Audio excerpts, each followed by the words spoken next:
La civilización occidental creció y maduró hace unos 2500 años en el pequeño estado helénico del Ática y en su capital, Atenas. Sin embargo, a comienzos del siglo V a.C., la urbe ática estuvo a punto de desaparecer. La Acrópolis, uno de los lugares más célebres del mundo, fue en la antigüedad el centro político y religioso de la polis, su mismísimo corazón. Mas en el año 480 antes de nuestra era, la ciudadela, la Acrópolis, ardió hasta los cimientos. Los bravos guerreros atenienses habían sido arrollados por un ejército invasor de 1 millón de persas comandados por el temible Jerjes I, el gran soberano de Persia. La ciudad de Atenas parecía muerta. No obstante, al cabo de medio siglo, Atenas emergió como la capital de todo el mundo griego, como la cuna de la ciencia y el pensamiento filosófico occidentales. La Acrópolis ateniense se reconstruyó tan magníficamente que acogía algunos de los más excelentes monumentos y templos del mundo, como el sobrecogedor Partenón. ¿Cómo logró Atenas resurgir de sus cenizas como el ave fénix para convertirse en una de las urbes más grandiosas de la historia? ¿Y quiénes fueron los dirigentes políticos, los arquitectos y artistas que confirieron a la ciudad una aureola especial aún sin parangón?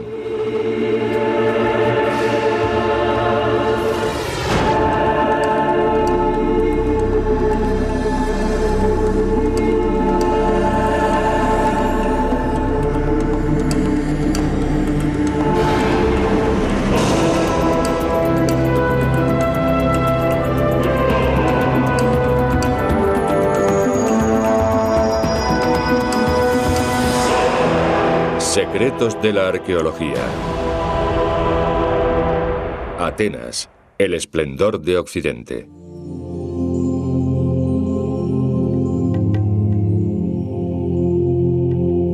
En el año 460 a.C., cuando los persas ya habían abandonado la capital del Ática, surgió un líder que conduciría a la polis a su cima cultural y militar.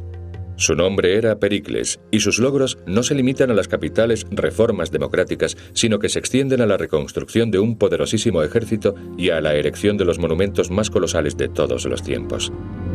Durante los 30 años de gobierno de Pericles, la Acrópolis, arrasada por los persas, fue restaurada de un modo glorioso. Su edificio más prominente era el majestuoso Partenón. Sin embargo, la colina sobre la que aún se alza se encontraba abarrotada por decenas de santuarios más pequeños, todos ellos obras maestras de la arquitectura. Pericles rigió la polis durante una edad de oro que inmortalizaría el nombre de Atenas. Fue la era de artífices como el escultor Fidias, la época en que filósofos como Sócrates y Platón iban en pos de las verdades eternas. Fue durante este período cuando Sófocles y Eurípides alumbraron el teatro occidental. Se sentaron las bases de prácticamente todos los aspectos de la actual civilización occidental, incluso el deporte. Aunque Pericles sucumbió a la letal epidemia que acabó con la 1/4 parte de la población ateniense, su obra aún persiste.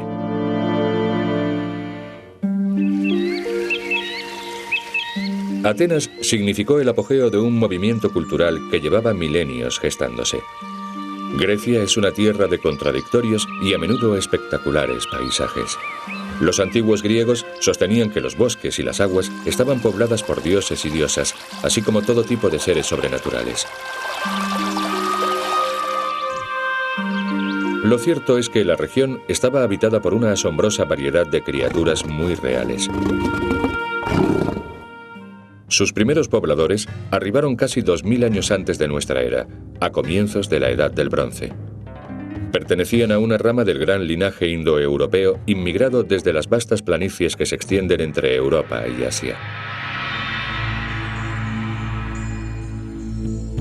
Los helenos ancestrales se agrupaban en tribus guerreras que compartían una misma lengua. No obstante, estaban incesantemente enzarzados en luchas por la posesión de las tierras más ricas y fértiles. Los primeros asentamientos corresponden a primitivas comunidades rurales. A continuación, entre los años 1500 y 1200 a.C., se produjo una espectacular explosión demográfica. Se erigieron formidables palacios. Estos constituían un lugar idóneo para el nacimiento de relatos míticos y legendarios, como los contados por el Vate Homero, y narraciones de aventuras como el viaje de los argonautas y las 12 pruebas de Heracles, el Hércules de los latinos. En su mayor parte, estas historias tenían más de ficción que de realidad. No obstante, una de ellas se tenía por cierta, la épica Ilíada de Homero, en la que se daba cuenta de las guerras libradas por los griegos contra Ilión, Troya. Troya es la ciudad que cayó a resultas de la estratagema de un caballo de madera repleto de soldados helenos. Pero, ¿existió realmente aquella ciudad? Durante milenios, Ilión y la guerra de Troya no se consideraron más que una leyenda, pero a principios de la década de 1870, el alemán Heinrich Schliemann, un arqueólogo aficionado, comenzó a desenterrar los vestigios de Troya. Ciertamente, Ilión había sido destruida por una gran coalición formada por las principales ciudades-estado de la Grecia continental. Lo más habitual era que las ciudades-estado helénicas guerreasen constantemente entre sí.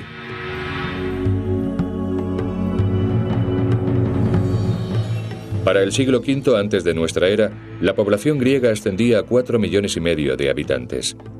Es en esta época cuando la capital del Ática comienza a descollar como la más pujante ciudad-estado del mundo helénico. Atenas sigue viviendo y medrando en nuestros días. La ciudad moderna circunda la Acrópolis y los restos de la ciudad antigua, dando así testimonio de varios milenios de ocupación humana. Abarrotada por sus 5 millones de moradores, padece una gran contaminación y resulta a menudo caótica.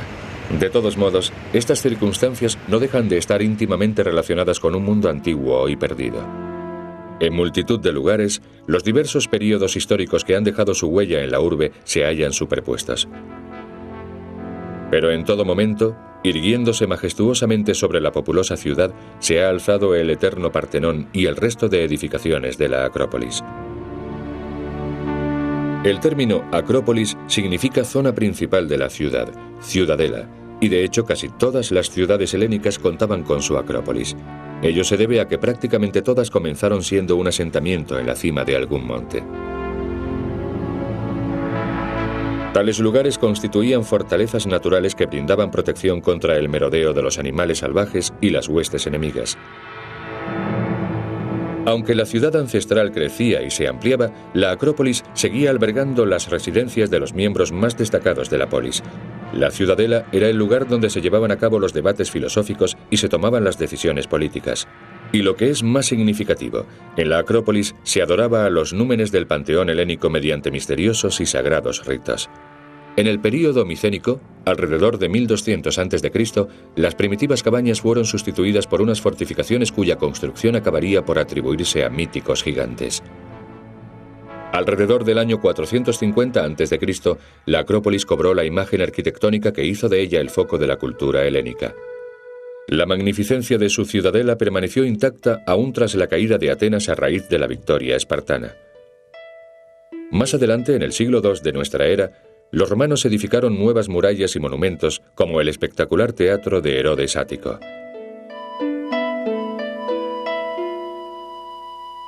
En vida de Pericles, la urbe ateniense alcanzó el sumum de su esplendor.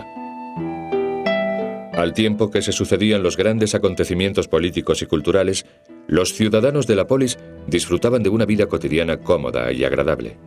Las familias prosperaban y las gentes vivían en armonía en un período de relativas dicha y paz.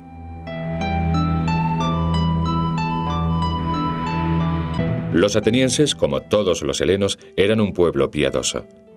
Creían en los dioses, empleaban su poder para auxiliarlos o castigarlos, de modo que celebraban festividades religiosas a lo largo de todo el año. El cabeza de familia ofrecía regularmente sacrificios a las deidades. Se realizaban asimismo ofrendas especiales en determinadas ocasiones, como cuando un miembro de la parentela caía enfermo o se disponía a emprender un viaje aventurado.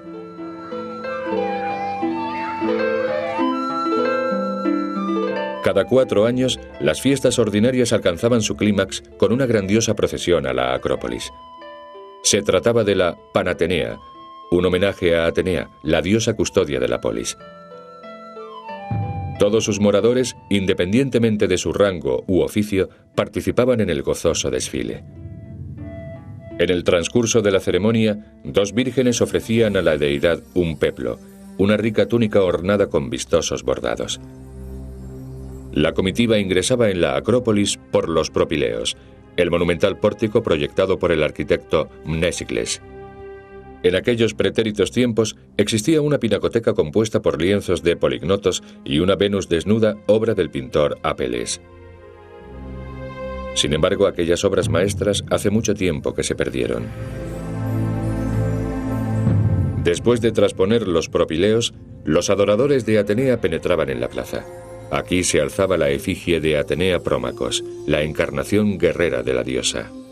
La escultura de 7,5 metros de altura, armada con una lanza áurea y tocada con un yelmo, es una de las representaciones más primitivas de Atenea. A mano derecha, tras los sagrados muros del templo de Artemisa, era posible admirar el Partenón, una perspectiva que aún pervive en nuestros días. En tiempos antiguos, este monumento acogía una curiosa estatua, la Atenea Nikeáptera, la victoria sin alas. Los atenienses afirmaban que carecía de alas para evitar que pudiese abandonar la ciudad. Es obra del arquitecto Calícrates. Se trata de una auténtica maravilla labrada en mármol durante un armisticio entre las incesantes batallas de Atenas contra su eterna rival, Esparta. Las mujeres de esta época, entre los años 421 y 406 a.C., tenían vedado el acceso a este edificio. El Erecteion era el templo más sagrado de la Acrópolis. En él se atesoraban las reliquias más importantes de la polis, entre ellas un olivo donado por la mismísima Atenea. Se creía asimismo que en él se encontraban los sepulcros de Erecteo, el mítico fundador de la ciudad, identificado a menudo con Poseidón, y de Cécrope, el primer rey de Atenas, y por último el Palladio, la más venerada imagen de Atenea, representada como Palas Atenea, la diosa de la sabiduría, una estatuilla de madera que un buen día apareció como por arte de magia. Hoy, el rasgo más célebre del Erecteion es el pórtico de las Cariátides. Las imágenes, desfiguradas por los estragos del tiempo, muy bien pudieron ser los retratos de unas mujeres reverenciadas por su belleza que vivieron y murieron aquí hace más de 2 milenios. Gracias a los microscópicos vestigios de policromía, los arqueólogos han logrado reconstruir hasta cierto punto su vivacidad original. Desde luego, de todas las edificaciones de la Acrópolis, el Partenón, un templo erigido bajo la advocación de Atenea Parthenos, sigue siendo la más nombrada. El inmueble, de 30 metros de anchura y de 70 de longitud, presenta 80 columnas en sendas fachadas y 17 en cada costado.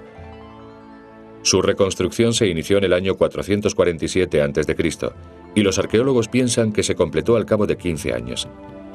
Su mármol, sin mácula, procede de las canteras vecinas, y su color varía dependiendo del modo en que la luz incida en él. El Partenón pervivió prácticamente incólume hasta 1687, cuando el ejército turco lo empleó como polvorín y sufrió una devastadora explosión.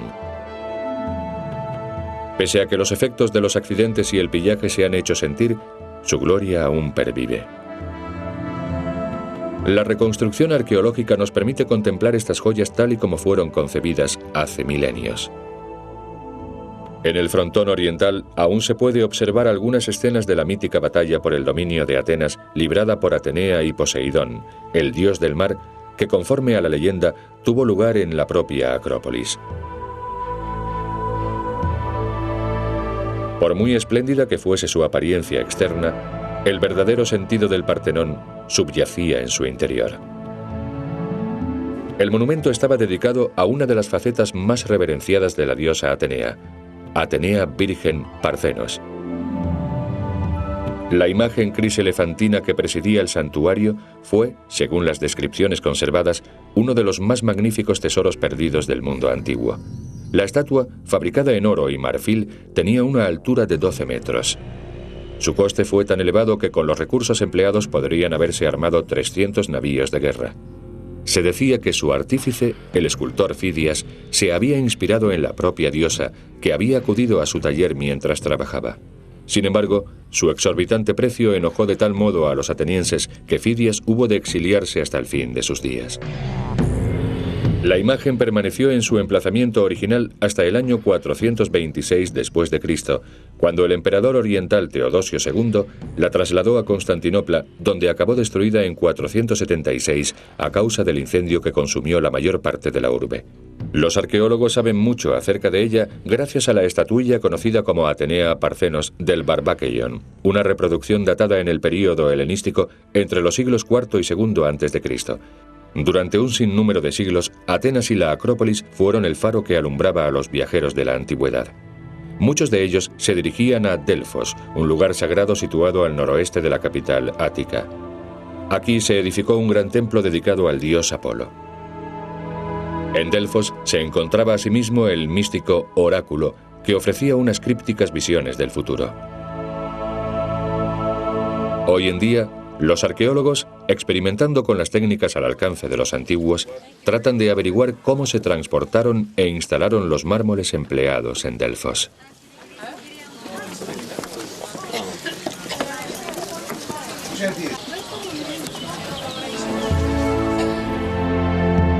Este monumento fue levantado por los atenienses en conmemoración de la gran victoria sobre los persas en la batalla de Maratón, librada en el año 490 a.C.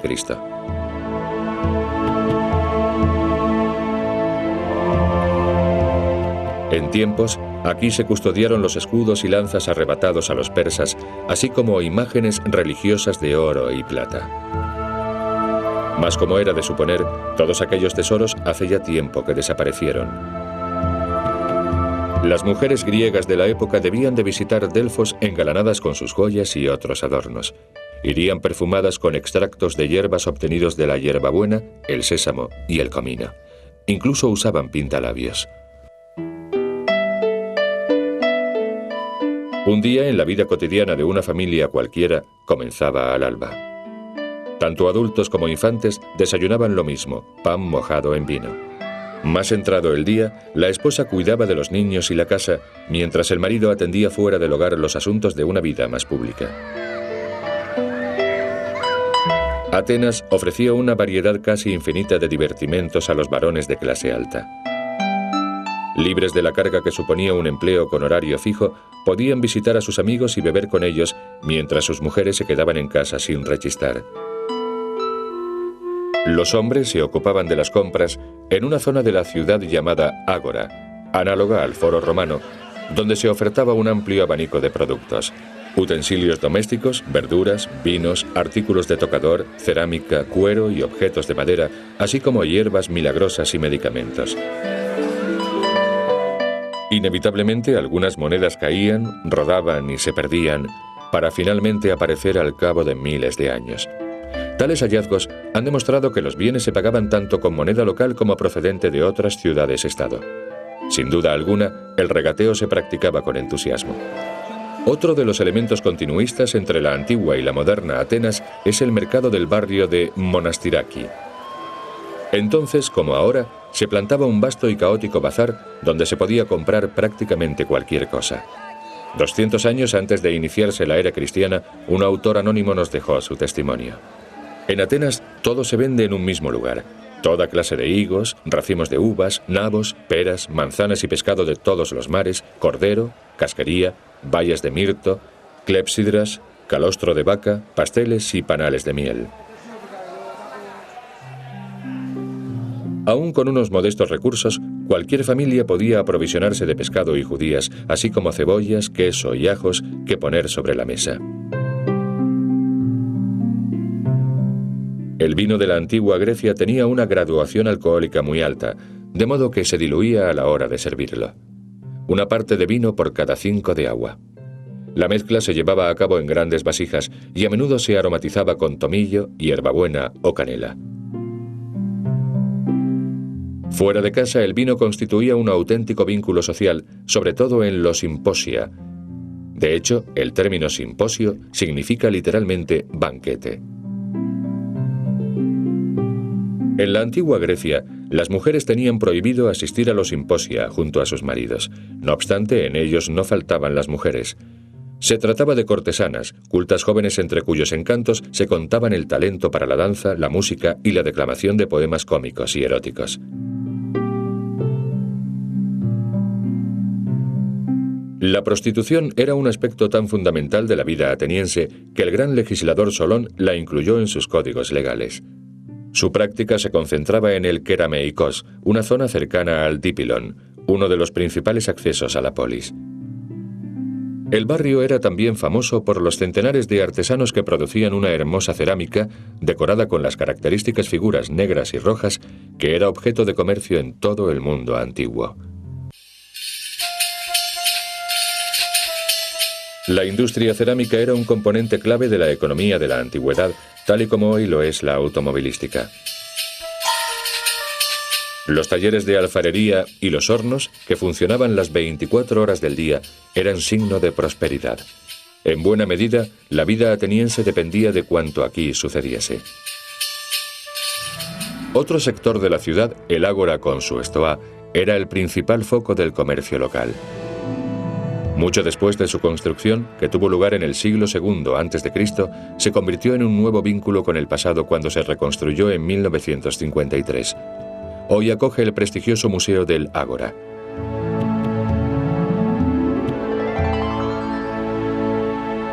La Stoa, una edificación compuesta por grandes columnatas, no solo albergaba un centro comercial de 2 plantas, sino que además era el lugar donde muchos filósofos de la antigua Atenas daban sus lecciones.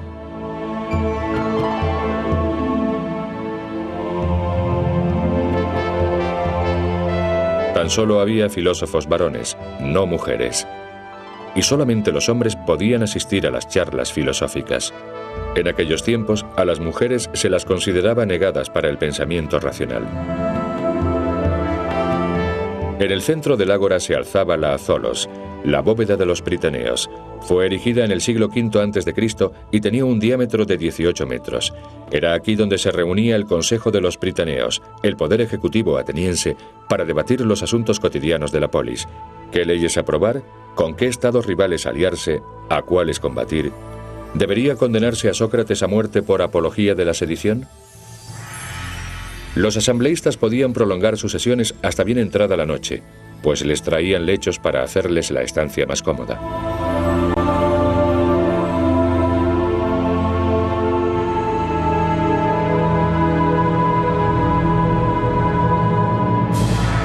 El Teseión dominaba toda esta zona de la ciudad. Aunque fue edificado en tiempos de Pericles, su estado de conservación es notablemente bueno. En gran medida gracias a que en el siglo V de nuestra era fue transformado en iglesia cristiana bajo la advocación de San Jorge. Su fachada es hexástila, es decir, con 6 columnas, y en cada lateral se levantan 30 columnas más.